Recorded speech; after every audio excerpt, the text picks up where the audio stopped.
Today we're taking a look at the Husqvarna Svartpilen 401. This is a really awesome... It's Husqvarna.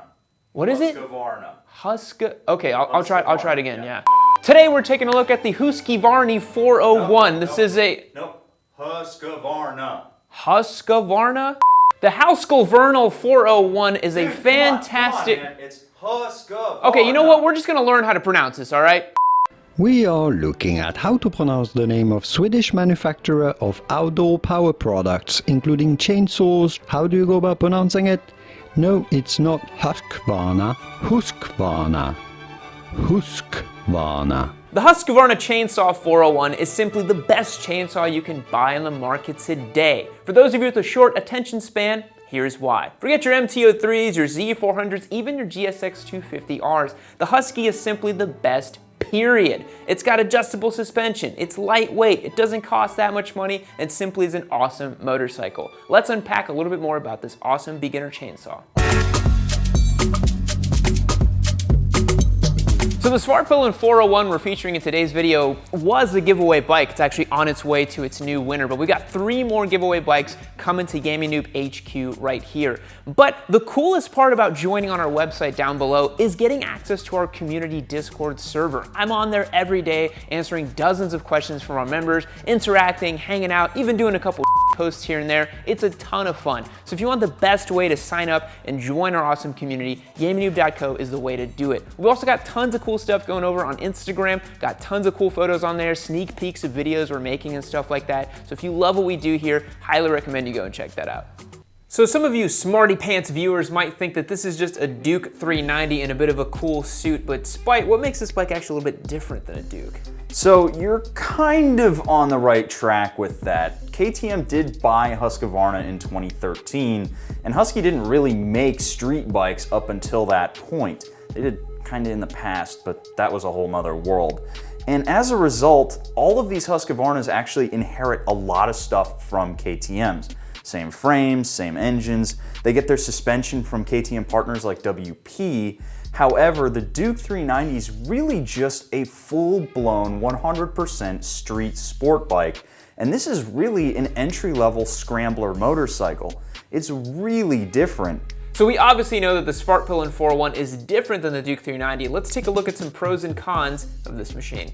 One of my favorite things about the Svartpilen 401 are these wire wheels and the Pirelli Rally Scorpions that it comes with. These are a very premium option you just don't see in the beginner bike class. However, one of my least favorite things about this bike is this clumsy dash. It's just a little bit small, a little hard to read, and these buttons are a little bit hard to press too. And that dash hides the Supermoto mode, which is a really cool feature that disables the rear ABS on this machine. So another favorite thing of mine about the Svartpilen 401 is its looks. It's got this cool futuristic concept bike look to it. It's a really attention-grabbing motorcycle, and I think it is one of the best looking bikes in the category. However, one of my least favorite things about it are the looks. They are very polarizing, and if you don't want something that looks futuristic and really cool and kind of forward-thinking like this, maybe you want something more classic, then the looks are kind of a downside for you.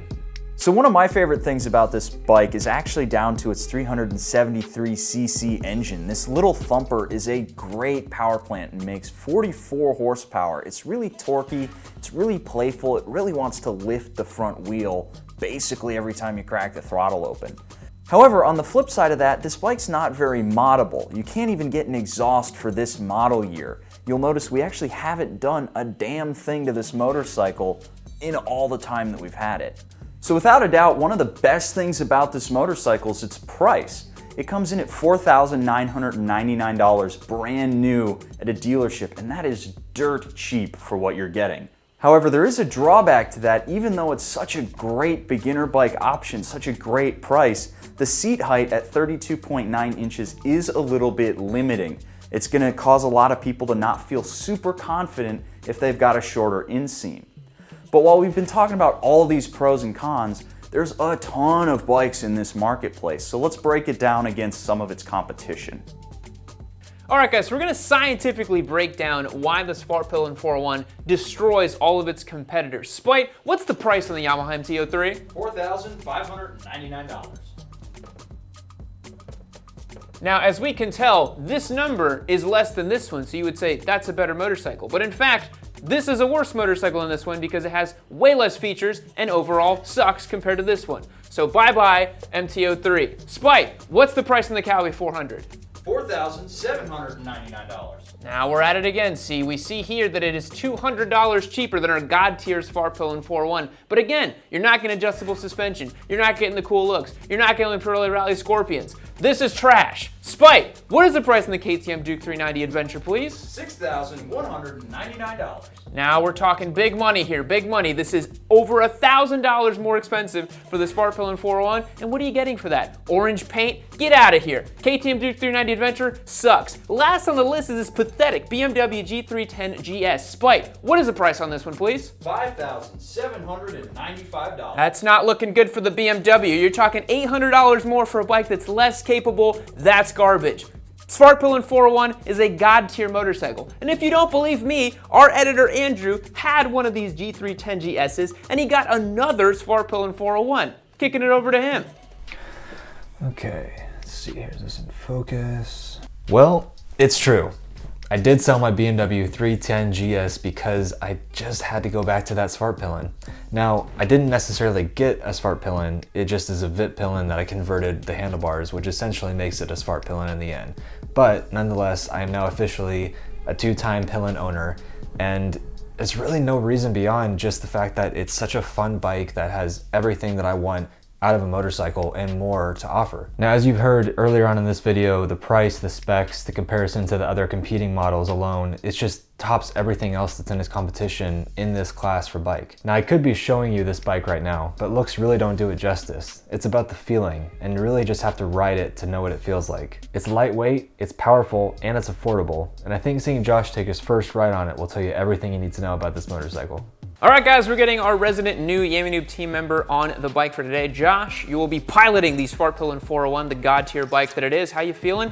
Very excited, very pumped up. You guys talked this thing up a lot. Haven't ridden a Duke either, so very excited to ride this. Let's see what he thinks. Welcome everybody to my first impression ride of this Svartpilen 4.1.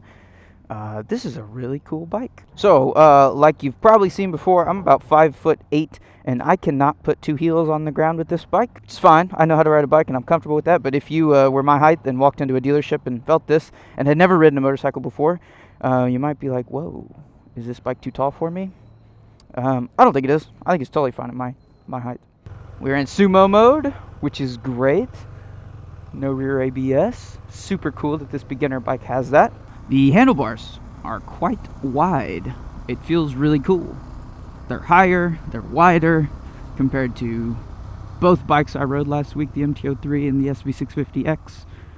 Really feel like you've got good leverage on the bike. You can feel the idle. So compared to like the P-Twin on the MT-03, you feel it idling because it's a little thumper. So I've never ridden a Duke 390. I am just now on my first ride with the Husky here. So I am much less familiar with this platform than Spite and Yammie. It's so comfortable and easy and intuitive to ride. A lot like the MT-03. The MT-03 has that down really well also, but this one's got more punch. Definitely, you notice it. Not right away. It's a small displacement bike, so right away you don't get it. This bike does not feel like the SV where you want to hang off of it or anything. The tank where my legs grab it is very narrow because it has this really crazy tank shape. Looks cool, but it makes it so that there's not, like, you really got to pull your leg in pretty far to hold on, and I don't think that would work very well for hanging off. I'm not going to try it.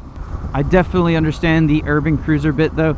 This feels extraordinarily comfortable and confidence inspiring, and as has been said in this video already, this is the best beginner bike. Really has good power, really has good handling, and we don't have an exhaust on this bike, but it sounds really good, especially doing downshift stuff. But would I buy this bike? Oh man, maybe I would, honestly. And this is the first of the 3 big beginner bikes that we have that I said that I maybe would. You get on it, and it just feels like it's so well built to do what you're trying to do, just to ride. It makes riding feel intuitive, which is really cool. Yeah, this is super cool. This is like exactly what I would want in a beginning motorcycle. You know, you worry about, is it going to be too slow? Is it going to be boring? No. Just start doing more stuff with your motorcycle. If all you're doing is highway pulls, then yes, a bike like this would get boring. But if you're using it to explore, it's like go out, see your neighborhood, look around, not have to think so much about riding the bike. This is awesome. Wow, cool. So putting around town, what a winner. I mean, seriously, this twisty roads, it's doing great. It's got enough torque to pick you up out of the turn. It is built for off-roading / on-roading, like an adventure type of off-roading, which is super cool. That excites me a lot. Because that was one of my favorite things to do. It's like, as a kid, ride a mountain bike.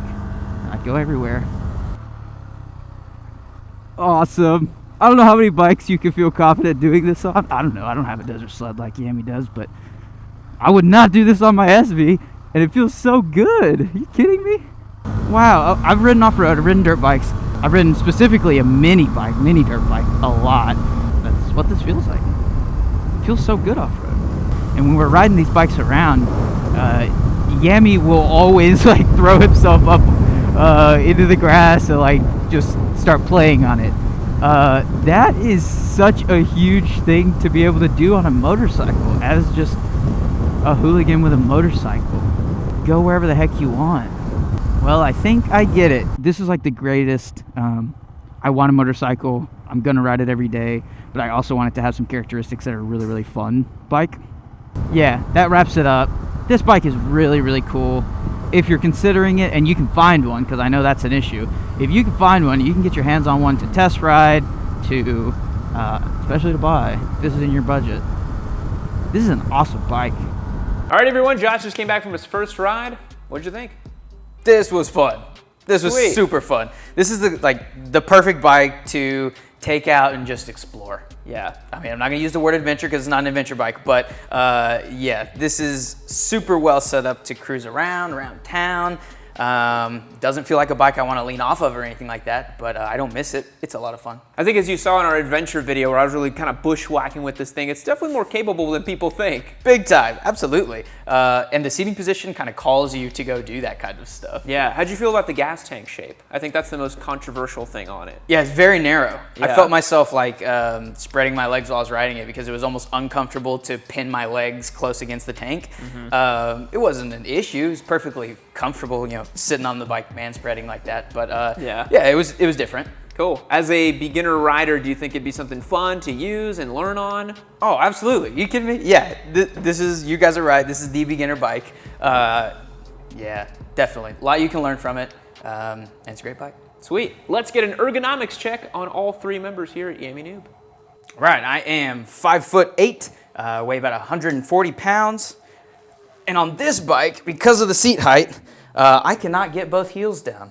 I can lean over and get one. Yeah, it's definitely a much higher seat height than the other two bikes. It feels totally comfortable riding though. I love how high up the bars are. Ergonomics on my leg feel great too.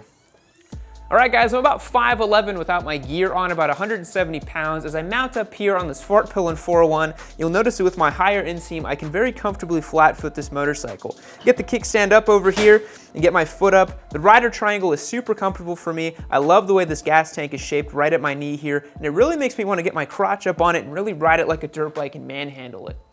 All right, so last up, me, I am 240 pounds, 6'3", and if I get on this motorcycle, I am actually shocked at how comfortable I am on it. I can flat foot it really easily, and while I'm sitting on it, I have just enough room to put both of my feet on the pegs.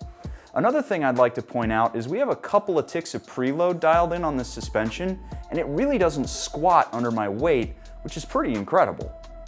All right, so we've given you plenty of objective reasons why you should go out and buy this motorcycle, but here is an unobjective one. I love this thing. It's super fun to ride. Even as an experienced motorcyclist, I find myself reaching for the keys to this machine. It is a ton of fun. And for beginners out there, I think this is the one to get. This bike is reasonably priced. You can grow with it. You can easily keep it for a year. It's gonna teach you all the fundamentals you need for riding, and you can even take it off-road and start getting your feet wet with that. Go buy a Svartpilen 401. Seriously. So my sweet little squid, this video is actually over, but lucky for you, click on this one right here. You can keep watching your sweet Papa Yam, delivering you the motorcycle content you've come to know and love. Don't worry, I'll wait. I'll be here waiting for you. You're gonna click on that video.